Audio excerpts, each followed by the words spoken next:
Okay. Can I share my screen now? Yes, please do. Yes. All right, here we go. Buena suerte. One sec. Okay, this thing in the. I think I can get it. I know. I'm gonna go down here. Okay.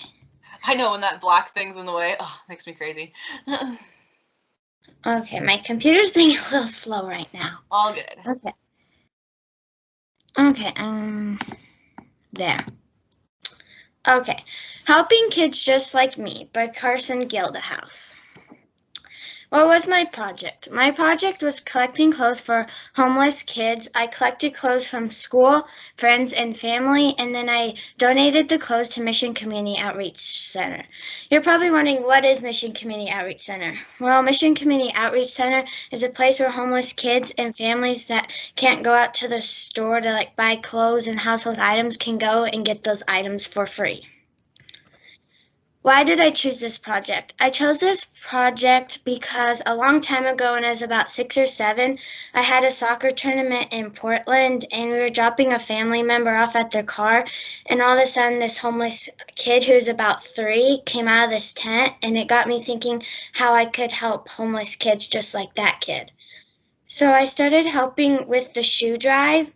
In 6th grade I did it. The summer was for 6th grade. But then I couldn't do this. They didn't do it this past year with COVID. But so I hope to do it this year again. I did this project too because I like helping the community. And would I do this project again? Yes, I did it in 6th grade and expanded it to school, and then planning on doing it in 8th grade again.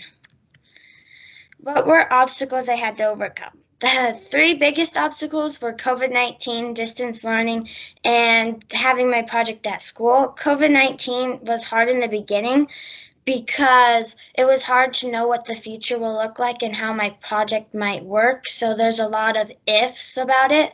And then distance learning and running my project from home was hard because I had to be really organized and make sure I had the times right with my teacher and my parents to go out and collect the clothes from school. And then a smaller obstacle was talking in front of people. I used to get really nervous, but since I had to present every day, not every day, every week, I got over that. My goal. What was my goal? My goal was to get 35 bags because the previous year I got about 25 bags. And did I achieve my goal? Yes. Right now I'm about at 47 bags, but I know I'm not done. I have a rough estimate at what's at school right now, which I'm going to go collect today or tomorrow because I held a competition between the 6th, 7th, and 8th graders to see who could collect the most clothes. What did I take away from my project? I took away from my project that I like helping people and making a difference in their lives. I also am very thankful for everything I have and try to use what I have to help others. And I learned that I can overcome obstacles. My favorite moments. Probably my favorite moments were I got shoes from school. And we gave them to these kids who were homeless, and they started crying, and they couldn't believe they had those nice shoes, and they were just in disbelief and very happy and thankful. During spring break, I helped deliver a mattress and a couch to a previously homeless family because there's the homeless kids part of the program, but there's also an adult part where they help homeless families get jobs and get a place to live. And so that family was sleeping on the floor, and they were really nice people and just like everybody else, and you wouldn't even know they were homeless, previously homeless. It was cool seeing the involvement the school did because my goal would have not been achievable without the school helping and pitching in. And I got over my presenting nerves, so that was pretty cool. Pictures. So in the middle, this is my flyer, and then this is just some pictures of the place. So that's where you walk in. Then those are some of the clothes, and those are their hours, and that's the outside of the building. And then these are just a few pictures of me collecting clothes and taking them. That was only one run, but I ended up taking a lot of runs to Mission Community Outreach Center. I want to say thank you to Mr. Malcolm, my mom and dad, St. George's, and the staff and students, because my project wouldn't have been able to go without any of these people. Mr. Malcolm was really helpful when it came to doing my project at school when I was a distance learner. My mom and dad were very supportive and allowed me to go up and back to school to get my clothes. And the St. George's made my goal achievable. Thank you for listening. Are there any questions? Yay, thank you. All right, anyone have any questions, please? Yeah, Gavin. So if you do carry this on to 8th grade, what ways are you going to try to make this a little bit more challenging, I guess? Or like, how will you get more and more clothes? Next year, I might try to expand it maybe to the upper school or lower school. And I was originally this year going to do my soccer team, but with COVID, I never really got to see them.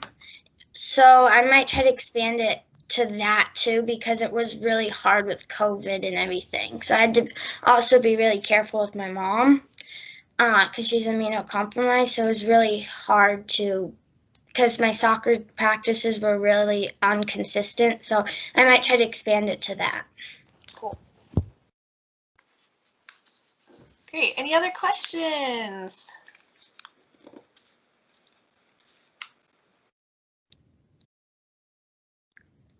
I have one. Carson, how did you get connected with that particular organization?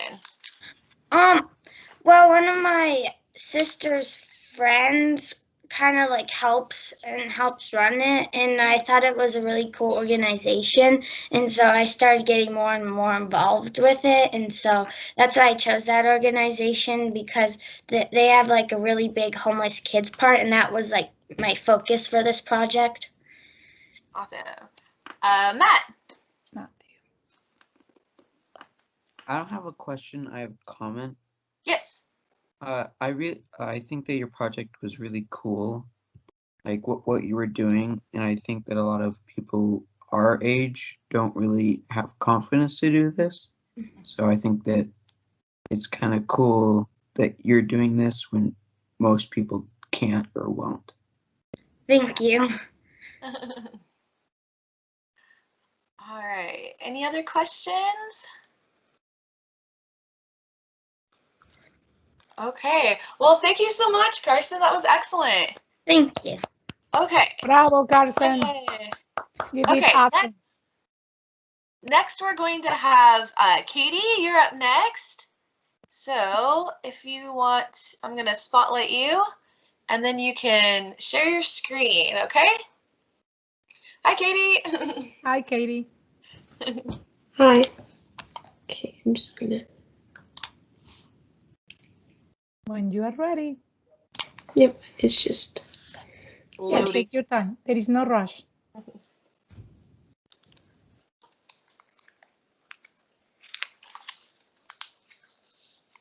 Can everyone see my presentation? Yep, looks great. I'm gonna start now. Okay. Hello, my name is Katie, and today I'll be presenting to you my Genius Art project, which I have chosen to name Cooking with Katie. Also, I'm just going to have it at this format because it's a little easier for me. Yeah. What was your original motivation for this project? My original motivation for this project was to become more independent with making foods. My motivation did waver multiple times, but I did my best and just pushed on. Define some of your most powerful learning moments. My project confirmed what I already knew, that cooking is rewarding in all sorts of ways and can also be a lot of fun. I also learned that you need to be physically strong because certain things are heavy, such as the large container of water for cooking sous vide for steak, and lifting them can be difficult, which was why I had to receive help from a parent from time to time. I learned about the importance of following recipes precisely and also of making sure you have all of the ingredients and equipment before you start a recipe, because otherwise, as you're getting it out, it can distract you from cooking the actual meal. I learned that the importance of what my dad calls mise en place, which means everything in its place, including cleaning up as you go when you are fixing complex dishes. Like with the potatoes, we lay everything out step by step.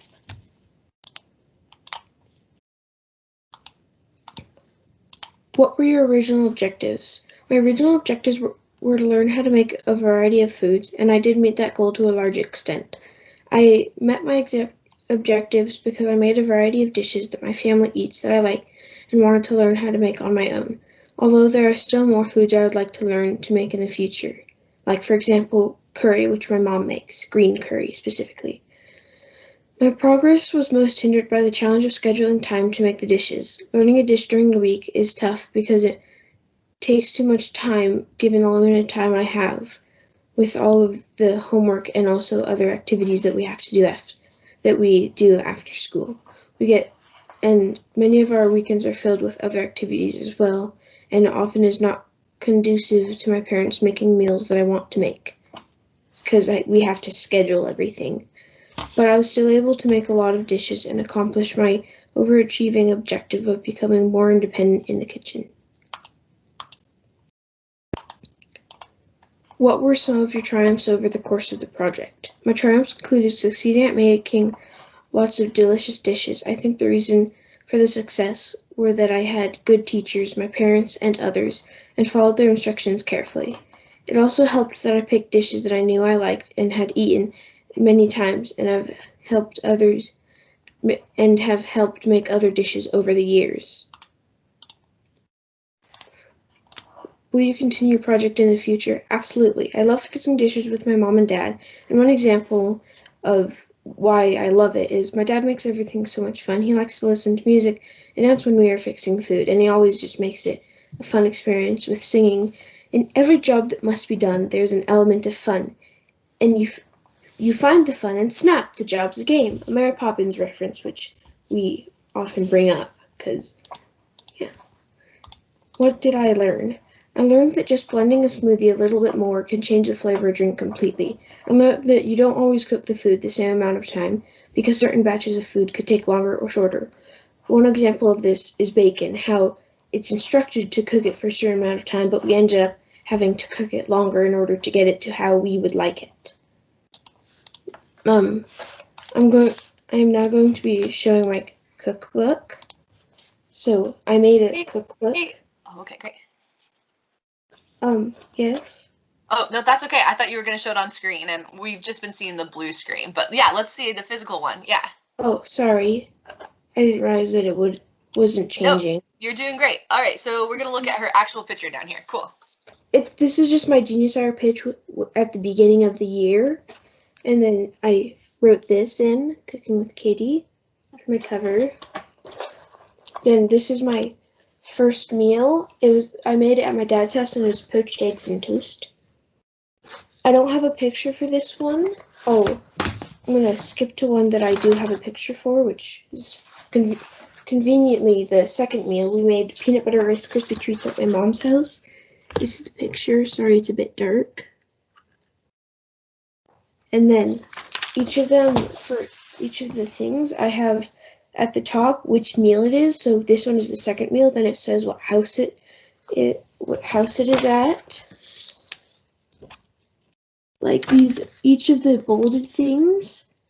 Those say date, the name, the person who taught me, aka the teacher, the time it took, the ingredients, then the equipment needed, instructions and ratings, and then pictures, and a picture if I remember to take one.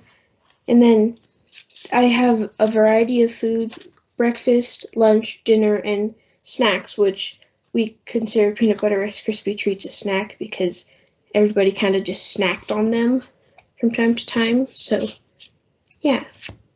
And my last meal was bacon, which I made yesterday for breakfast. All right, excellent. Thank you, Katie. Sounds like it was a good time to be somebody in your house during your project. All right, does anybody have any questions? One last thing I forgot. I know that one of them isn't here, but I wanted to thank my mom, my dad, and our family friend, Kara, for helping me make my meals.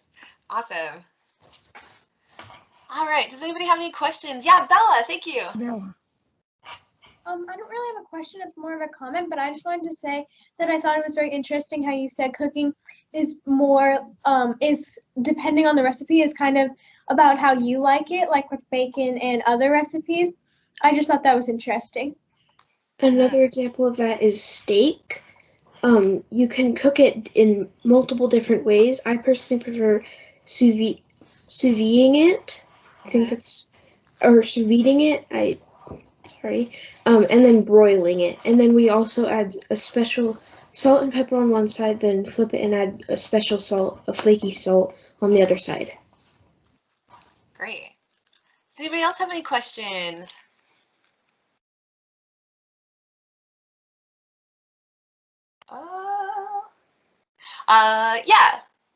Lori, yes. So of the recipes you made, what was your favorite? I thought someone was going to ask that. I don't know what specifically was my favorite. I really enjoyed making all of them, but I have steaks at my dad's house every Friday night and sometimes on Wednesday nights as well. So that one I really already liked. So that would probably be one of my favorites. Although I did enjoy and like making all of the other ones. So I wouldn't really say I have a favorite. Yeah. I have a question, Katie. You made this awesome cookbook. Have you shared it with anyone else, like so that they can cook off of your recipes? I haven't, and I just have it for I don't really have much of a plan for what I'm going to do, except I was thinking I could give it to my dad because it has meals that he would want to make. Like, for example, my mom makes the Rice Krispie treats, and my dad loves them, the peanut butter Rice Krispie treats. So he can use this meal, the instructions for it, and I'm planning on hopefully making a second copy so that I could give it to my mom, and then they would both have a copy of foods that I made at both houses so that if they wanted to make one of those foods, they could. Yeah, great idea. Any other questions for Katie?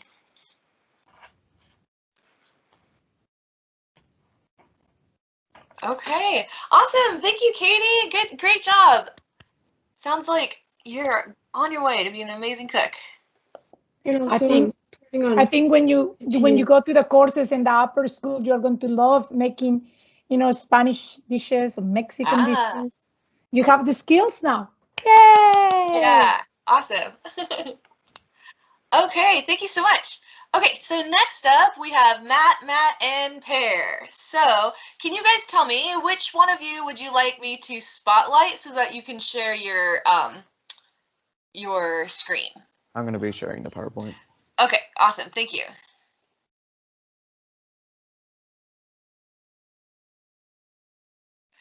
Okay, so whenever you guys are ready.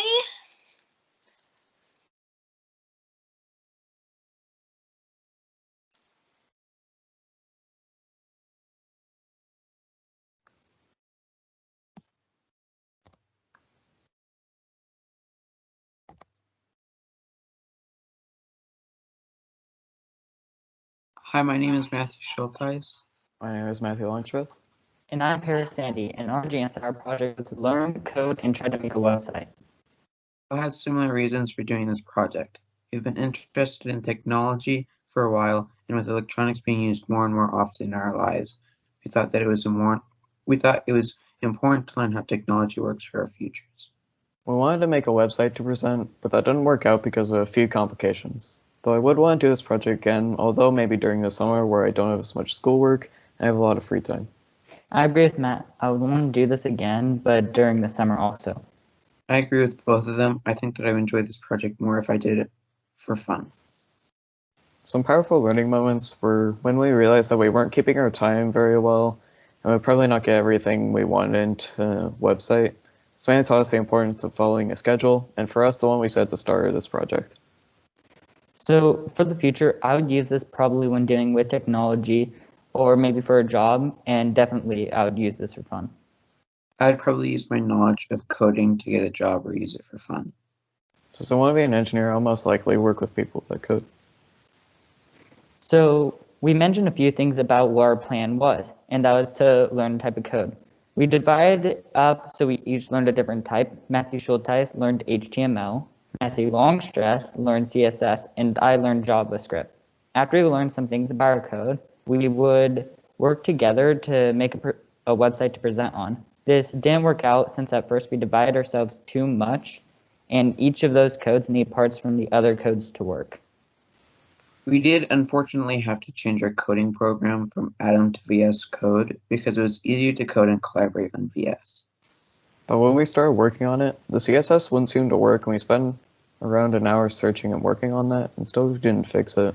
I did work on it a few days later and fix it, but it did slow us down a bit. I had a plan to do something with my code, but it had to change because it turned out to be too complicated. I code with HTML, which stands for Hypertext Markup Language. HTML is the most commonly used coding language present in a website. It works with JavaScript and CSS, though it isn't required in a website for a website to work. HTML is used to implement paragraphs, headings, titles, and insert tables, info, and emails into the website. CSS, or cascading style sheets, is what mainly makes things look good and fills the bulk of a website's design. I did learn a few things about it, though mainly it's just coloring of stuff, either using an RGB or red, green, blue value, a hashtag with 6 digits or letters following it, or one of the 140 or so color tags. I also learned how to color specific text on a page, although I had some difficulties with it on ours, even though it worked on a different file I had, and there was also the background color page. So the first thing you should know is that there's Java and JavaScript. Java is used to run files, while JavaScript is for website codes. The main use of JavaScript is to make actions run. Like if you click a button, what happens after you click that button?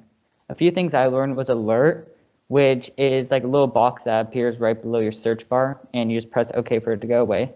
Var, or variable, which is basically code if you have like a long sentence or sequence that you're going to use often. If you don't want to type that whole thing out, you can shorten it or change what that makes something represent that sentence. Another thing I learned was window.scroll to, which is basically you click a button and it'll scroll to a certain spot on the page. This is what I was going to do for the website, but before that I was going to make a transition, but that turned out to be too complicated since HTML and CSS you'd have to make multiple pages for, and we didn't know how to do that, and it was way too complicated. So here's some of the code we have. It's kind of hard to see, but the bottom is mostly JavaScript. The center is a lot of the CSS it did, and HTML is pretty much spread around the entire thing. And this is what it actually looks like. On the bottom, you can see the go to the top button, and it does actually work on the thing. If you scroll down, it'll teleport you to the top. We would like to thank Thomas for being our mentor and helping us with our project and planning. I would also like to thank some of the people we found on the internet. For me, that was DevEd, who taught me pretty much all the stuff I know about HTML and CSS at this point. And thanks to Traversy Media for the crash courses they had on all the different types of code. Thank you for listening Thank to our you for presentation. listening to our presentation. All right, yay, thank you. All right, do we have any Thank you. questions for You did a them? good job. Yeah, Gavin. So you guys are carrying this on to like next year, but you're gonna plan on doing it during the summer, right? It's not going to be used for Genius Hour next year, probably, but Okay. just be kind of a fun thing to do over the summer or something. Yeah.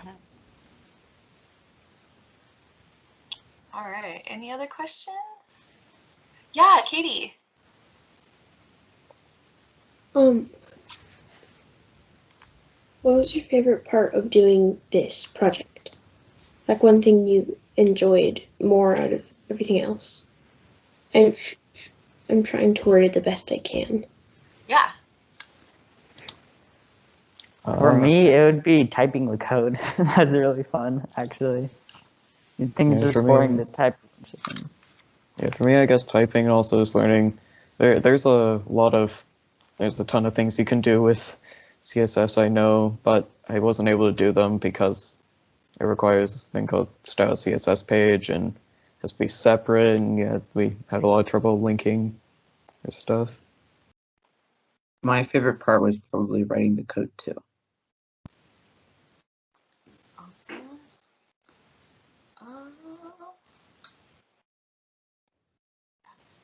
Yes, Lori. So do any of you plan on taking like any sort of coding classes over the summer or going to any coding camps or anything like that or do you find that there's enough information online or through YouTube videos or that sort of thing that kind of meet those needs? I'm not sure if I'll be doing any like classes. For me, I think I'd probably just do more research if I want to, and just. I agree with Matthew. Oh, yeah, go ahead. I would say I would probably not do classes, but if I wanted to get a lot more better, I would probably do classes. The internet has a lot of information, but it's a lot hard to understand without someone explaining it straight to you. Mm-hmm. Yeah, I probably wouldn't go to any camps or classes because it's more something to do for fun, in my opinion. All right. Any other questions? You guys and I should like hang out at some point because I can hook you up. I teach the the Independent Study Computer Science program, so I have a really great website that's super good to teach you that you can do on your own. So I'll help you out. It's called Code Adventures. So, all right. Okay, well, thank you so much, guys. That sounds like a great foundation for computer science because it is complicated and it takes a while to. It's like normal to like spend a lot of time and then discover you need a lot of different paths. So that's awesome. But it's becoming more and more Yeah. necessary to know a little bit of coding for jobs, Absolutely. in this Yeah. era.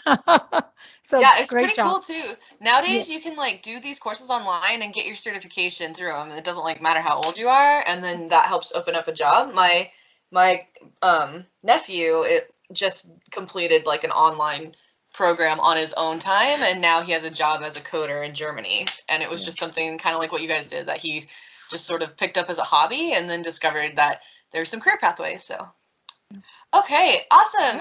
Good job. Yeah, great job. Okay, so next up we have Eddie. So let me spotlight you.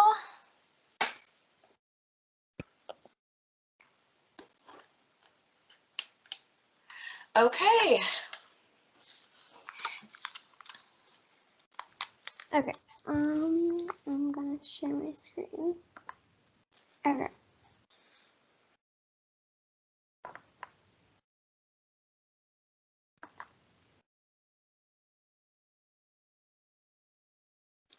Okay, Great. Can you see it? We can. Okay. My computer is being very slow today. There's too many of us on here. Okay. Can I start? Yep, go for it. Okay. Being in a pandemic with even more restrictions doesn't help with your creativity or inspiration, which is why I created an art blog. My goals for this project were to create an art blog with art content, to inspire creativity, to have fun, and expand skills with including photography, art, and creating content. Some failures and successes during my project were that I created more than one video and lots of pictures. I had lots of fun. I improved my skills. People viewed my blog, and hopefully at least one person took away something. I included a bonus content, which included some pictures that I've collected over the past few months. Some failures during my project were that I couldn't get the videos uploaded to my blog because they were too big. Sometimes it made art feel like a chore because I had to schedule times and it didn't seem like it was very much of a hobby. And then I didn't set deadlines, so sometimes I procrastinated my times to do my work. My process was to set up my blog, and then during all these steps I was writing progress reports, I guess, on my blog. And then I had to figure out what to paint and then sketch it. Third, paint it and take videos. And then fourth, edit and upload it. So here's my camera that I used. And then here's my overhead tripod. So you hook your camera up there and then you have to have a counterweight system, which you put on this end. And then here are my paints that I did all my paintings with, which is called gouache, which is like a medium that you can dilute and make it like as thin or as thick as you want. Here are some of my paintings that I made, and 2 of these are time-lapse videos that I made that I'll try to get up to my blog this summer so someone can see them. That's a fish in a pond, and then there's some frogs and a mushroom house, and then an abstract hand. Here are some of my pictures, and most of these I took in Arizona. I was there in the winter. And then there's my puppy Tot. Will I continue my project? Yeah, I probably will. I think it was really fun, and I went into this project not like hoping to have a perfect blog or a perfect video, just to like learn how to develop the skills to have that. So then I'll probably continue this project next year or this summer. My main takeaway is that your main source of inspiration, it's hard to like get inspiration from other artists' work, because when you do, then you like try to replicate someone else's artwork and then it doesn't turn out the way you liked sometimes. And then you get intimidated or discouraged, and then you just think to yourself that you're not a good artist. So if you create art out of your own mind, then you're not comparing yourself to other people's artwork, so then you don't have that negative like feedback from yourself. Thank you for listening. Okay. Yay, thank you. Okay. Beautiful. You're an artist. Yeah, I love it. All right, Carson. What was your favorite part of your entire project? I don't know. I mean, the blog was pretty fun to set up because I've never made like a website, and it was kind of challenging, but it was pretty fun to set up.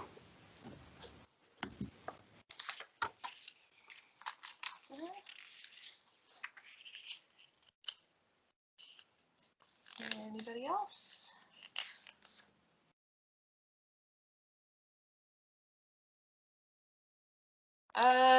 Edie, is your blog like searchable, or is it like a private link that you send to just friends and family? I have to send it. I'll just put it somewhere if anyone wants to see it. Cool.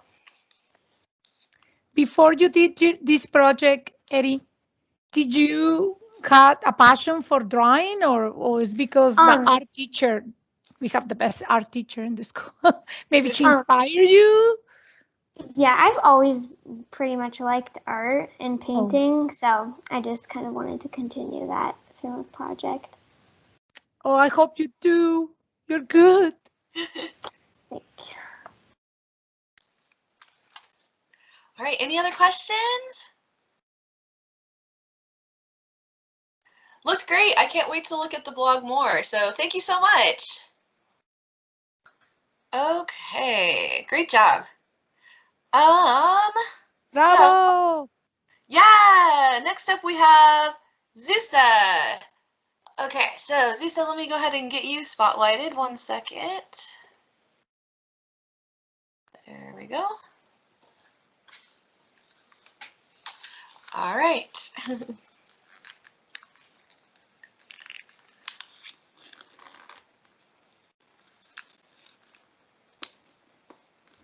Sorry, 1 second. Something really weird is going on with the share thing.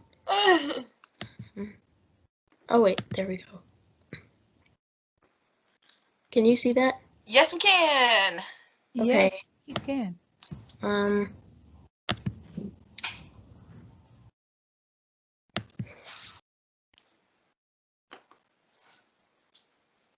Oh no, we got frozen.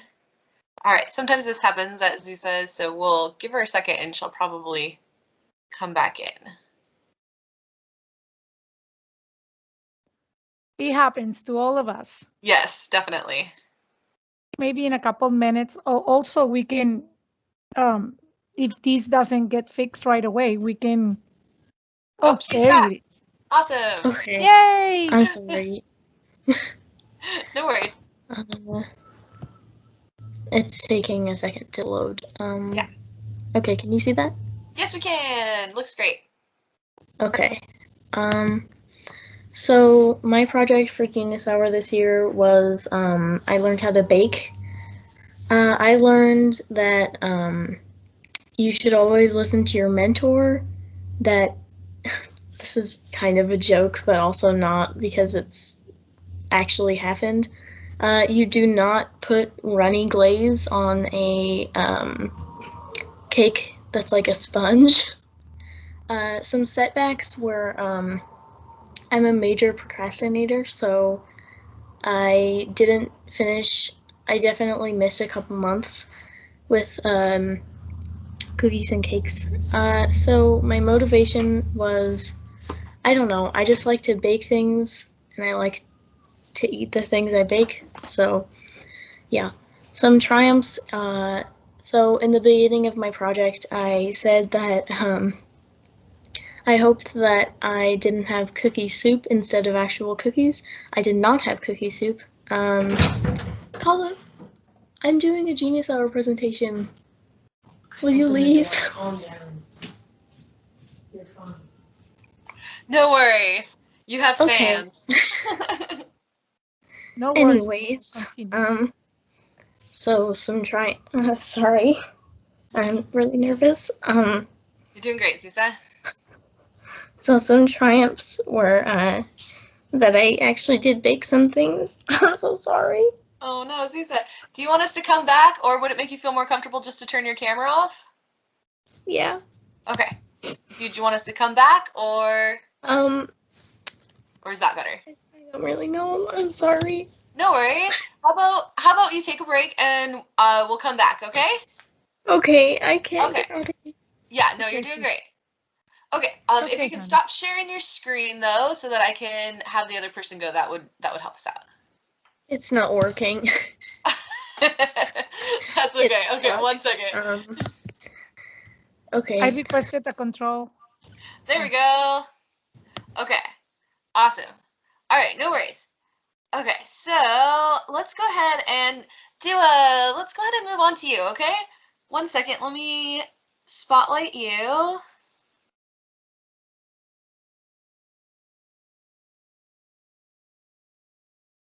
Okay. Your cat picture is so funny. Okay. All right, when you're ready, go ahead and go.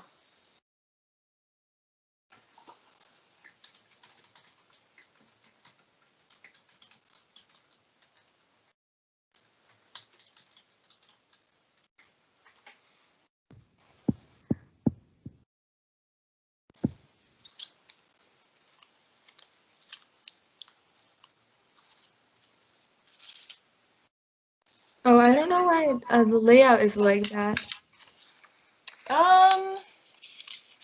Do you have it in present mode? Like those little boxes, you've got it kind of in grid view? Yeah.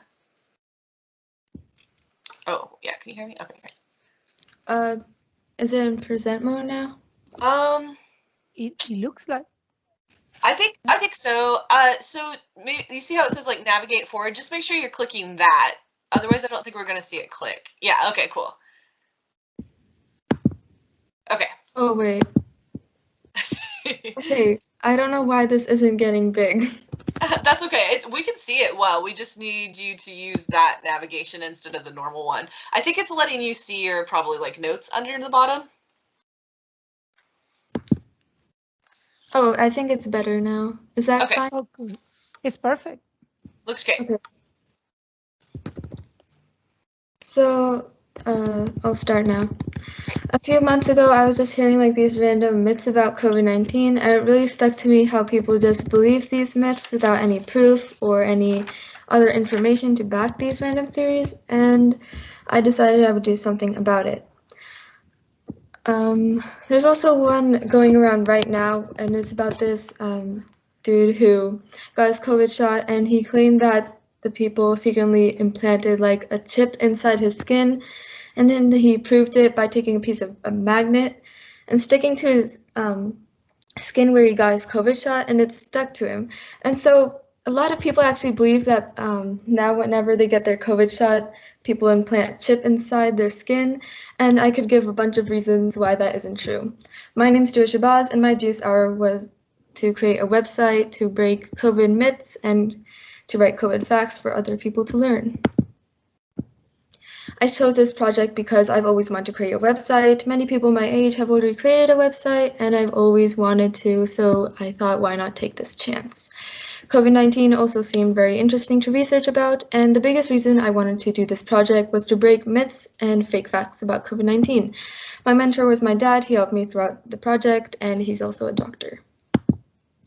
The schedule I kept for myself in February was actually quite decent. I had all the minutes written down and how much I would practice each day, but then I started procrastinating, and I basically had this mindset of I'll do this tomorrow, and I just kept on doing that. And so I just left the schedule, and that led to me wasting lots of time on my Genius Hour project.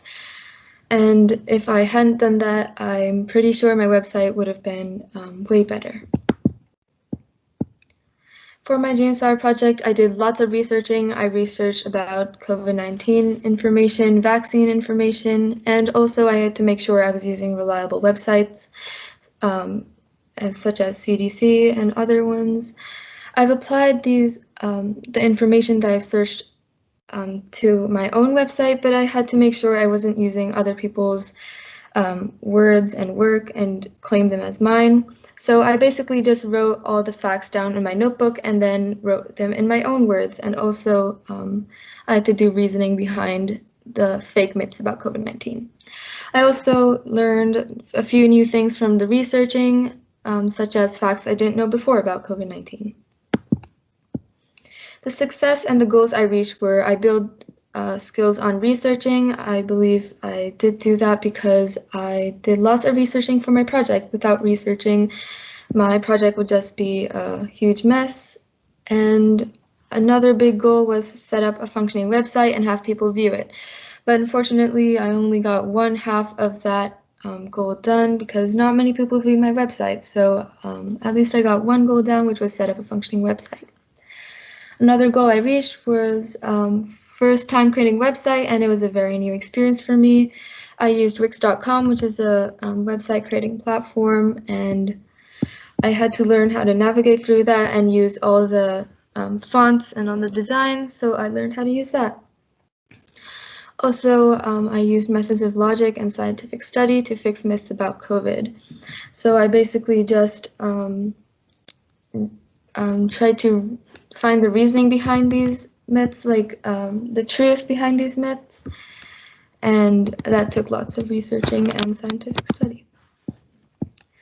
The flaws were I didn't use schedules and I was always procrastinating, and I learned I should not have done that because schedules help you keep on track, and you should always use them because without them you'll just be like jumbled up and you don't want to work on anything, and it won't keep you on track if you don't use a schedule. Not many people viewed my website, and this was probably because I didn't have that many social media platforms where I could post a link and stuff, and I didn't have a phone. So I basically asked a few friends to like share my link, but of course word doesn't get that far, and I learned that it would have been better if I just used my mom's phone or something and posted links on social media platforms there. I also started to lose interest in my project. I feel that that was going to happen because if I was just sticking with one project for the whole year, which was just to create a website, and I did lose interest near the end. So I'm not sure if I really learned anything from that. And also, my website did not look very professional. I basically didn't cite the websites that I used the information from, and many professional websites actually cite the websites that they used for information, and I didn't do that. I also used words like maybe, and I sounded unsure of my writing inside my website. So I learned that you should always sound sure of your work so people actually think that you're a smart person and know what you're saying in your website. And that leads to, will I continue this project? No, I will not continue this project. I've not been motivated enough, and I don't enjoy this topic of COVID anymore. Even if I did continue this project, people will most likely want to forget about COVID-19 and move on with their life. Okay, thank you for listening. All right, thank you. Good job, Dua. Yeah. All right, does anybody have any questions?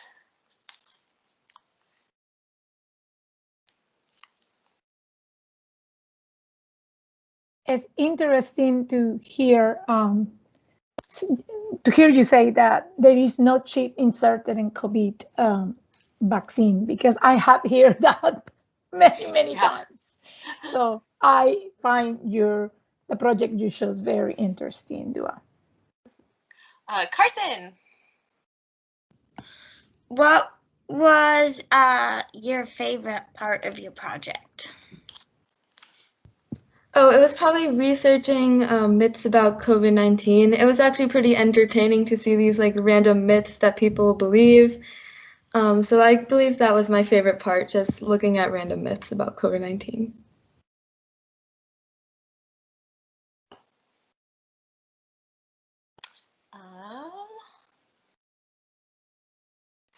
Do you think that you will use your newfound Wix skills for maybe like a different kind of website that you would be more interested in the future? Yeah, I feel especially in school projects, I will most likely in the future have to make a website using Wix. So I probably use the skills I learned doing this project and apply it to some other website I'll make it in the future, maybe. Great. All right, thank you so much. Yay. Okay, let's see. Next up, we have Bella.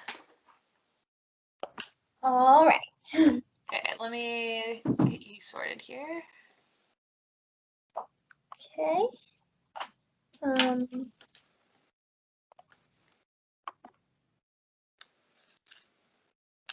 Can you see? It's probably going to come through in a couple seconds. Yes, I see it now. Yes. Okay, give me 1 second to turn on my camera.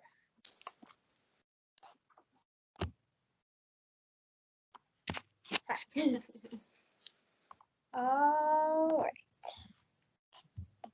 Okay, so the beginning of my project is in sign language, so no, your volume is fine.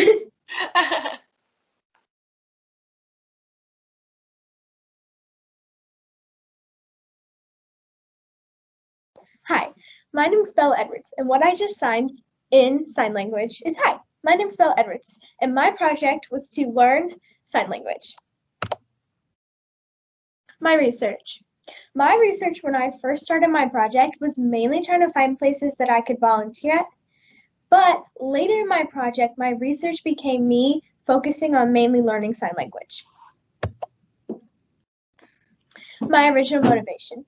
My original motivation for my project was actually a TV show that I watched about deaf kids and deaf people and how their families and friends and people around them were learning sign language to help them out. I wanted to learn sign language after that because I realized how useful the knowledge of it could be. A reason why somebody would want to learn sign language if they don't have a deaf person in their family is out of compassion and a want to be able to communicate with others. My steps. My first step was to learn the ASL alphabet and how to fingerspell. Fingerspelling is when you spell out a word with the alphabet instead of signing the whole word as one sign. My second step was getting an online sign language teacher to hold me accountable and teach me grammar and more signs. My third step was learning sign language frequently and practicing it in my free time. Learning moments. One of my learning moments was actually about myself and the fact that I am not very self-motivated to work on things that don't have a close due date. Another learning moment was when I accidentally deleted my entire sign language learning account on the website I had been using to learn sign language, which was bad because I lost all my progress. My whole project was full of learning moments because I was learning sign language throughout my whole project. So, my objectives. On the left is what I wanted to accomplish, and on the right is what I was able to accomplish. I wanted to be completely fluent in sign language. I also wanted to sign up to volunteer at a preschool for deaf children. I was unable to sign up to volunteer at the preschool due to coronavirus and the factor that I did not learn as much sign language as I wanted to. I was able to learn sign language. I still am not completely fluent because it has been harder than I thought it would be to learn sign language while taking my other classes.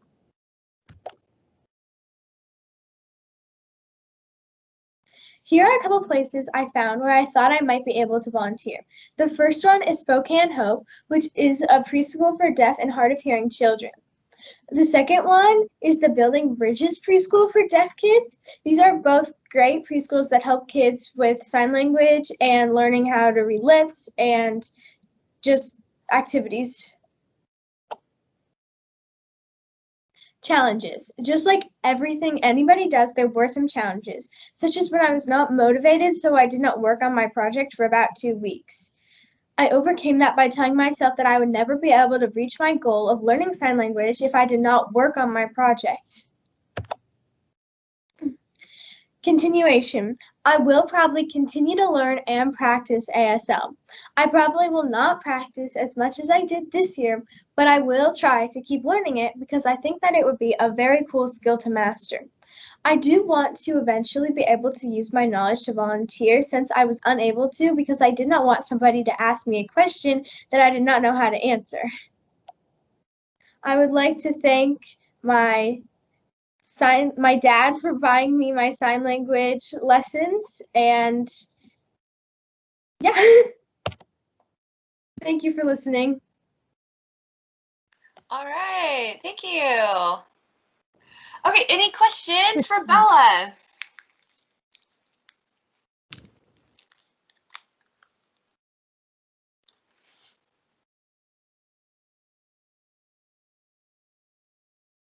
Bella, have you noticed during your project if there was any connections learning sign language and compared with learning a second language like Spanish? Because it's a language. You have have to pick up a third language. They're kind of connected because just like with learning anything, you have to practice a lot or else you forget everything you learn, and it just takes focus and time. Bella, I know you're also a dancer. Did you find, like, because you have like a good sense of yourself and your body, that it helped you like to learn signs easier or to understand them? Yeah, I feel like I was able to learn like the movements and the just like finger positions a lot easier because I have a good sense of attention to detail. Carson.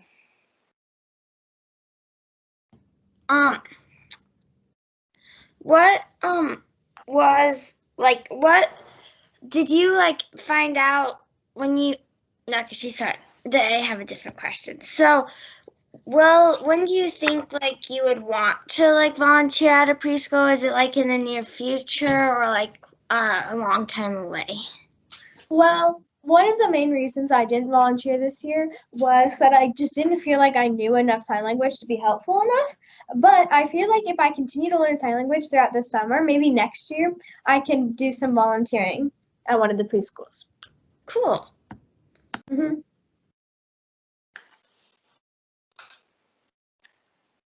All right. Okay, well, thank you so much. What an interesting project, and cool to take online courses too. That's like one of the perks of online learning. Yep.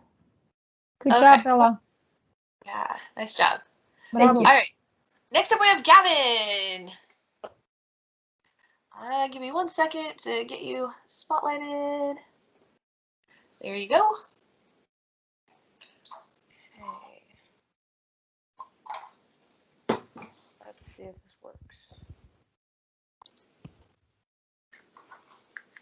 Oh, does that look Yes, we can see that. okay? It's actually not. Hold on. Yeah, it's in that different form. I don't know We can why, but still- like my computer does this for some reason. It I just think does that instead of- maybe if you like escape from your presenting mode, if you go to the top, you go to slideshow and go to from beginning. That's what I did. It might change it. Yeah, hold same. on. So, What I just do is instead of sharing your exact Here we go. PowerPoint, you just hit share screen. yeah, does that work? So we see it in your edit version right now. So go to the top and go to slideshow. It's right next to an animation. Yeah. Okay. I know what to do now. Awesome. Now we see it, right? Yeah. Yeah. Thank you, Okay. guys. Simple Animating by Gavin Eliason. My project.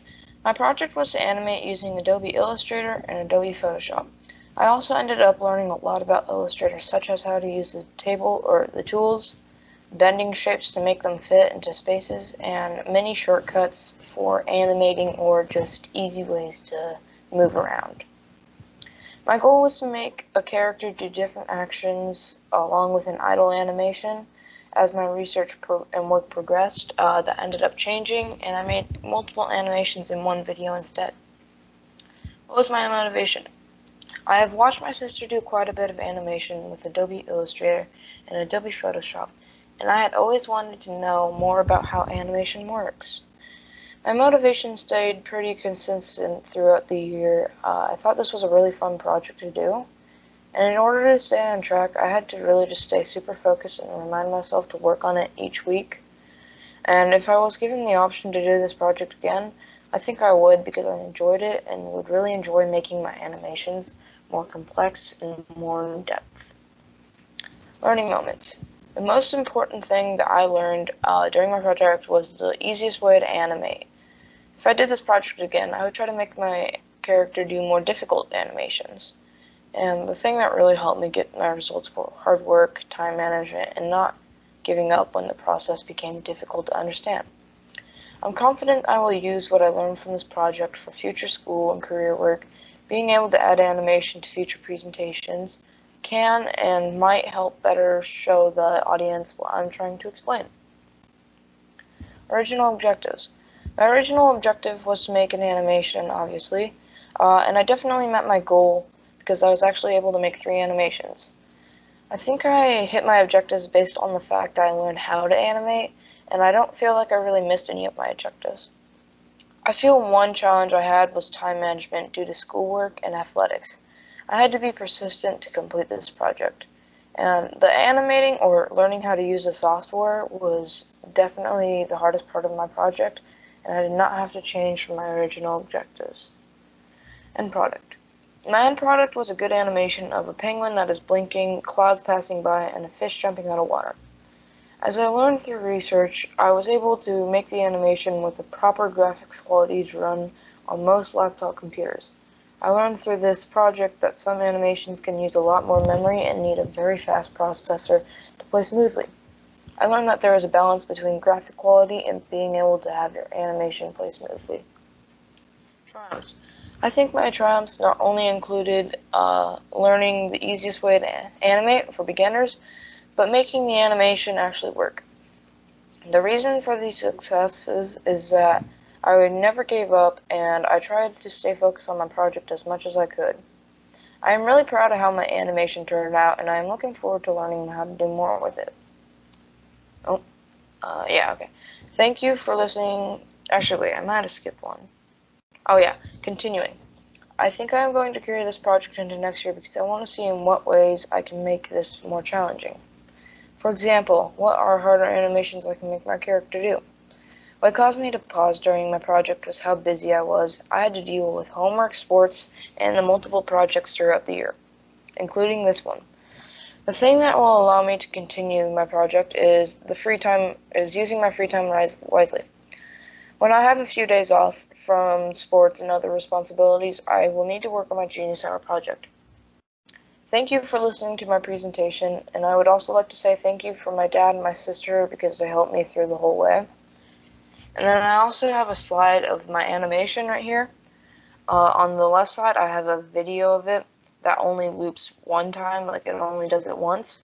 On the right side, I have what my sister made. It was a GIF, and it's looping around repeatedly over and over again.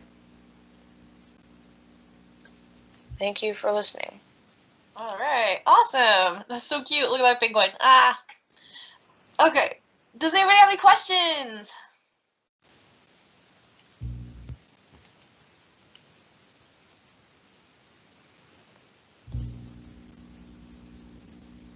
All right. Yes. Carson.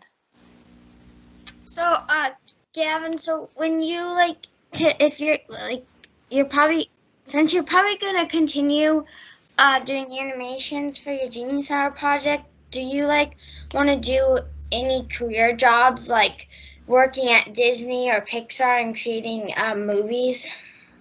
I don't think I will, just because that kind of job is super complicated. It'd be cool to work there, but I think I'll just use this project mainly for fun, and if I need to, I'll well, I guess I should say this. I won't get the job as an animator, but for one of my videos I watched on how to animate, this one kid had 3 days to make an animation. So if sometime soon there's a project where I have to make an animation, I can apply the skills from what I learned this year to that. Cool. Awesome. Bella. Oh, I just wanted to say 2 things. First, that animation you made was very cute. And also, it was very impressive because I don't know if I could ever do something like that. I'm not very tech savvy. Yeah, it's a lot simpler than you would think, actually. Awesome. Edie. How long did it take you to make that penguin animation? It didn't take too long, mainly because I only had 10 artboards or 10 frames, I guess. But it was a kind of a struggle to make all of it fit into 10 artboards because I had to make many changes on how the animation would have to not be too spread apart. So for the fish jumping out of water, it didn't look like 1 minute or one frame it was underwater, the next minute it was out of the water, and then it's back in the next frame. I had to make it all so pretty smooth, and with such little artboards or frames, it took me a bit. Awesome. Carson. I thought your project was really cool and very interesting, and I think you could use it in a lot of ways to like you said, using your doing it in a presentation. And I just thought your project was really cool. And actually, when I grow up, I want to be an animator. That's awesome. All right. Well, thank you so much, Gavin. That looked great. Yeah. All right. Next up, we're going to have Ryan. So, Ryan, let me get you as spotlighted. Good job, Gavin. Yeah, nice job. Genius. Yes, you are. You're finished. All right, Ryan, you're ready now. All right. You guys hear me? Yes. Okay. Yes.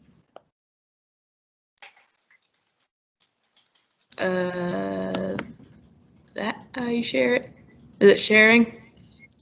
Yes, we can see your screen. Okay. Then. Yep, slideshow. Well, click for some reason. Maybe now that thing went away. Yeah. There we go. Slideshow. Play from the beginning. There we go. Hi, my name is Ryan Powell, and for my Genius Hour, I'm doing Hunter in the Kitchen. I hope you enjoy. In the beginning, my project I was planning on doing was making 4-course meals every month, but then I realized that making 1 course was hard enough. So I decided to make it a hunt and cook. That meant I only needed to learn how to cook wild game meat. I was going to try and cook wild game meat every month before I started cook every month, but that was a little difficult. So I only did it once or twice every 2 months. Before I started cooking, I had to learn lots of things first, like how to turn on the stove, what to cut off the meat before cooking, and seasoning and marinating. The reason why I wanted to do this project is because my whole family hunts just about anything, and they have found and made lots of wild game meat recipes. Also, I am cooking wild meat because there's hardly any fat in the meat. I decided that I would try lots of different recipes. It was a hard learning one. I started to cook things beside wild game meat. I started cooking things like eggs, bacon, shrimp, and ribs. My motivation wavered when I got into the middle of my project because every time I cooked, it was almost the same. Let it sit there till it gets brown, then flip it. Then I knew that different meats had different cooking styles. Learning. During this process, I've learned lots of things. The greatest thing I've learned during this project is preparing ahead of time. For example, when you want to cook something, you have to go to the store before to get ingredients. I learned this lesson because when I wanted to cook something, we had to have the ingredients for it. If we didn't, then I couldn't cook it. If I did this differently, I would try different kinds of meat. During my project, I had 3 objectives. Learn how to cook at least one meat, be able to cook on my own, and do not burn myself. I did complete all of them except I can't cook some things on my own yet. The main problem of this project is trying to remember what to do before cooking. I did not remember most of the before processes, but I did remember some. During this project, I learned how to cook elk burger, deer backstrap, coconut shrimp, ribs, bacon, and breakfast sausage. These were all really good, and I hope I can make this again in the future. One of my favorites that I cooked was deer backstrap. Deer backstrap was challenging because there is tendons that are very chewy if you cook it with the tendons. Sinew is a silver skin that covers one side of the meat, and it is also very chewy. Then once you located these items, you would have to cut them off. Then you would cut this big piece of meat in steaks. Some are smaller than others. Once you've done that, put a non-sticking cooking oil on the grill. Then you season your meat. Before you put anything on the grill, you have to warm it up. If you don't, the meat won't cook right. Ending. I like to cooking game meat with my family because you can kind of wing it. The reason why I winged it because we never used any measuring cups or times or anything for my project. I enjoyed cooking because I am happy that I got to learn how to cook and that I didn't mess up anything. I would not have done it without my father because he pushed me and helped me with this project. I would like to try this project again in the future because it was a lot of fun. This was an amazing project, and I would like to thank my dad for all the help he's done. Thank you guys for watching my presentation. And here are some pictures of me cooking. That's all, folks. Yay, thank you. No. All right, any questions for Ryan?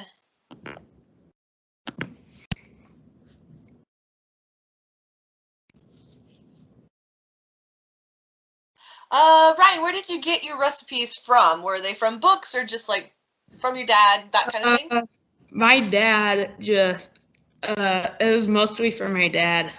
He just winged it mostly. So What was the hardest one to cook? What kind of meat was the hardest for you? I think it's gotta be that back strap because you have to be really careful not to cut yourself. And you had to be really careful, and that there was lots of tendons and sinew. Oh, nice. Well, I'm happy that you did not have any accidents and that you are healthy and doing well. Any other questions?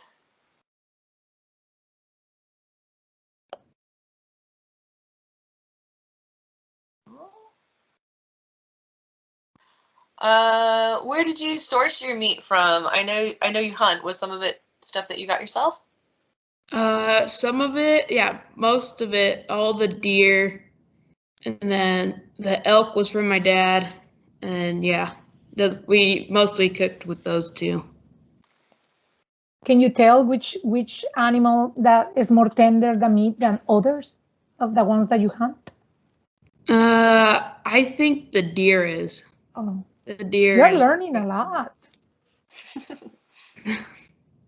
You have great survival skills. Yeah. You were in the woods for a long time. Good job. All right. Well, thank you so much. That was great. All right. And next up, yay. Next up, we have Xuxa. Here we go. I'm going to spotlight you.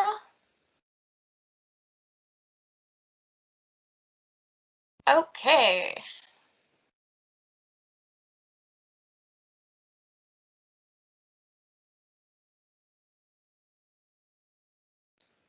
Great. We can see it. And then up there where it says animations and then it says slideshow, that'd be the best spot to click on the top bar.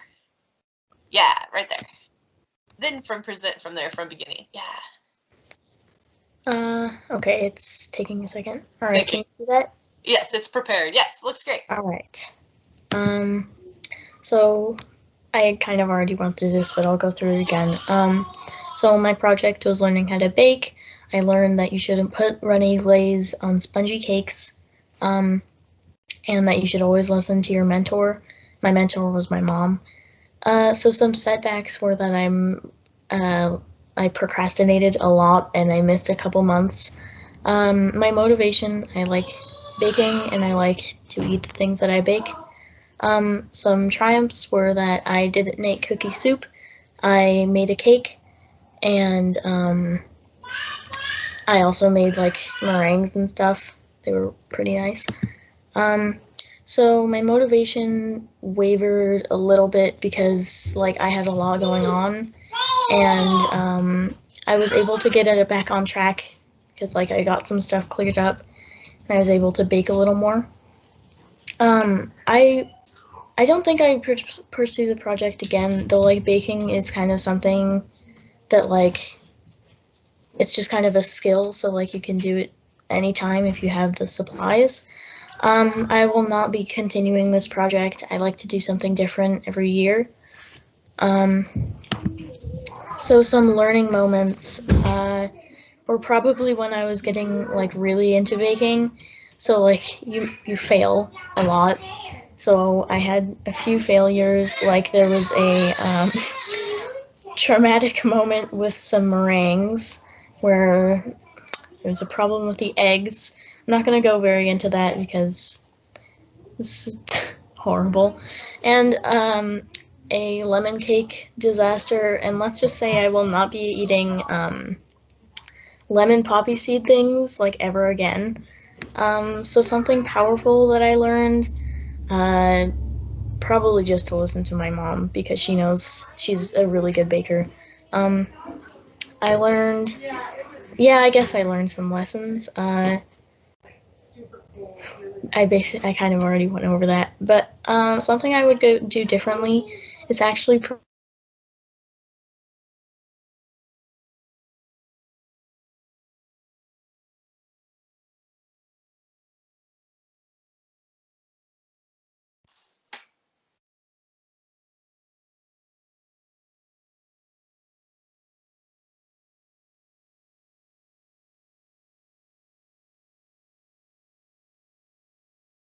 I think we're frozen.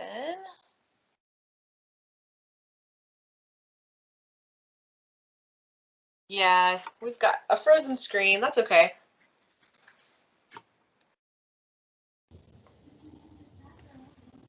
Oh, she's back. I think. Okay. Sorry, that happens sometimes. Yeah. Okay. You were just finishing up. You were saying what you would do differently is where about you we lost you. So. Okay. So something I would do differently is probably plan out my months better and probably not procrastinate as much and actually finish every month. Results, I made a pretty awesome cake. It was 2 layers. It was funfetti. I'll show the pictures at the end. I can use what I learned because baking is kind of, it's a skill that's like you should always have because, you know, if you're like just feeling something that you want to bake, then you can, if you have what you need on hand. So I definitely didn't meet my goals. I actually didn't make my last bake, so I really don't have a lot to show.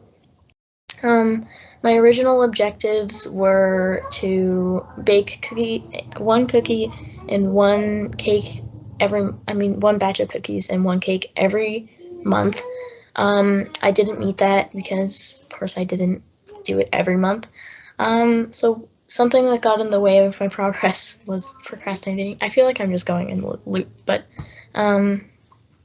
problems that I encountered, I was going through a lot, like in the middle of the year, so I couldn't do a whole lot. Challenging moments were probably when I had the failures, but that's the only way you'll learn is if you fail a couple times. So my problems were solved. I'm so sorry. My problems were solved because I just, sorry, I lost track of thought. No, you're great. So I solved a couple problems just by studying cookbooks a little more because at one point there I wasn't reading anything about cookbooks, so I had a lot to think about and process and stuff. So my project changed because like there was a lot going on, and so I had to like alter it just a little bit to like suit my needs and like what I had to do and what I needed to do. So here are some photos. This is my fun confetti cake. So it was a little bit dry. These are some shortbread cookies. Yeah. So thank you for listening. Those look good. I love funfetti. Great job. Thank you. Great job, Xuxa. Thank you. Okay, do we have any questions for Xuxa?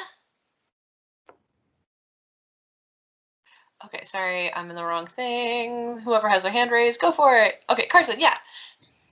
So, what is your favorite dessert? And also, did you get to bake it, or are you like looking in the future to bake it because it's kind of difficult?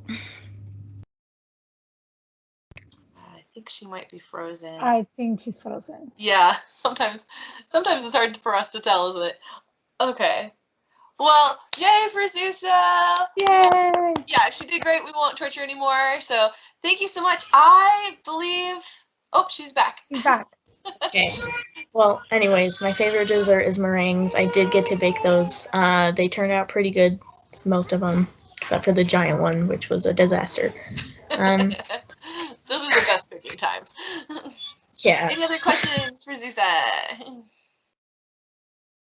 Just a friendly reminder to Xuxa when she was in Spanish. Fail means first attempt in learning. Yes. And that's what you did, honey. The more you practice, the better you get at it. So good job for trying.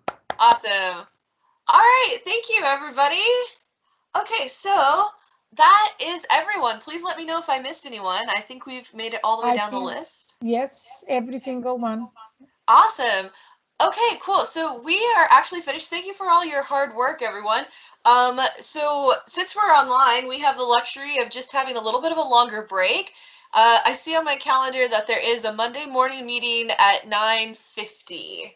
So actually, that's not very far away, is it? So I guess you can go ahead and log off of this, and then you'll log into the Monday morning meeting, and then follow the special schedule for today. So, all right. Thank you so much, everyone. Thank Good you, job. everyone. Bye. Good Thank luck to Yeah. you. Bye. Seeing all of Thank you you. presenting. Bye. Yeah.